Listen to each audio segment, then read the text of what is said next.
Bonjour et bienvenue à vous pour ce nouveau Animo Critique.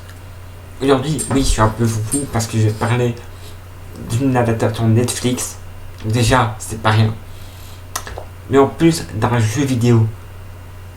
Donc, Netflix, bonne adaptation la plupart du temps. Jeu vidéo, génial en plus. Donc, aujourd'hui, on s'attaque à Castlevania. Oh yes, ça va être le bordel. Donc préparez vos plus beaux habits de tueurs de monstres. Aujourd'hui, on va buter des vampires et du démon. Fuck yeah. Allez, c'est parti. Donc comme je viens de dire, Castlevania est une série télévisée d'animation américaine pour adultes qui est sur Netflix. Produite par Feder Studio, basée sur le jeu vidéo japonais du même nom de Konami. Vous sentez l'épicness. Les deux premières saisons de la série adaptent en fait l'entrée de 1989, donc Castlevania 3, Dracula's Curse. Et on y suit Trevor Belmont, Alucard et Sifia Benades, ainsi que Benades, je sais pas son nom, alors qu'ils défendent la nation de Valaki contre Dracula et ses sbires. La deuxième et troisième saison, eux, reprennent les personnages et les éléments de l'entrée de 2005, donc Castlevania Curse of Darkness. Il faut savoir que à la base c'était censé être un film qui devait être produit par Kevin Kulp et sa société Projet 51.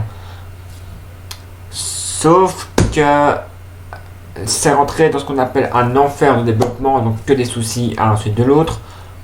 C'était repris et là ils ont décidé de s'inspirer du style artistique de l'anime japonais et l'œuvre d'Anyami Kajima dans Castlevania Symphony of the Night, le résultat qu'on connaît, qui est d'ailleurs génial.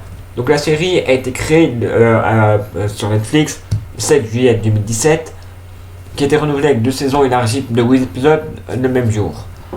La deuxième saison était donc créée le 26 octobre 2018. Troisième saison de 10 épisodes a été créée sur Netflix le 5 mars 2020. Et la série s'est terminée à la sortie de la 4ème saison le 13 mai 2021. Mais Castlevania, qu'est-ce que ça raconte, me direz-vous? Alors voilà, lorsque sa femme est brûlée sur le bûcher pour avoir été faussement accusée de sorcellerie, le comte Dracula, un vampire très ancien, déclare que tous les habitants de Valachie paieront de cet acte de leur vie. Il convoque alors une armée de démons qui envahira le pays, amenant les gens à vivre des vies de peur et de méfiance. Pour lutter contre ça, le chasseur de monstres devenu paria à cause d'une décision religieuse de la famille Belmont, Trevor Belmont, dernier de sa lignée, prend les armes contre les forces de Dracula, aidé alors par la magicienne Sifa et du vampire, donc mi-homme, mi-vampire, fils de Dracula, Alucard. Alucard envers Dracula, parce que c'est son inverse. Bref. Aussi, il faut savoir que Castlevania rentre dans le genre drame, fantasy sombre, action, aventure, horreur. Et on le sent bien. Parce que c'est assez rock'n'roll. Parce que c'est assez crade et ça. Mais d'ailleurs, voilà pourquoi j'ai adoré. J'ai joué au jeu. Je sais à quoi m'attendre quand j'ai vu le truc, c'est Castlevania, c'est oulala. Alors, soit c'est mal adapté et je vais les pourrir, soit c'est très mal adapté et je vais être aux anges. Mais vous avouez, j'ai des saisons, je les ai enchaînées à une vitesse, je les ai même pas vu passer. C'est en mode waouh, il y a tous les personnages. On reconnaît les personnages. Simon Belmont ressemble au Simon Belmont du jeu. Alucard ressemble au Alucard du jeu. Même chose pour la magicienne. Dracula ressemble à Dracula.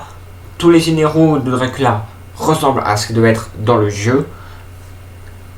C'est sanglant à souhait. Ça respecte vraiment le jeu et les décisions de Konami. C'est juste génial. On a l'impression de voir le jeu sans le côté gameplay en fait. On suit l'aventure mais sans aucun problème. J'ai adoré. C'est en mode, encore bordel, pourquoi ça il y a 4 saisons, pourquoi je veux plus? Ils sont arrêtés au bon moment, comme ça après les gens ils veulent voir, ils doivent jouer au jeu, voir des gameplays. Donc t'es en mode, ça s'arrête au bon moment, mais c'est dommage.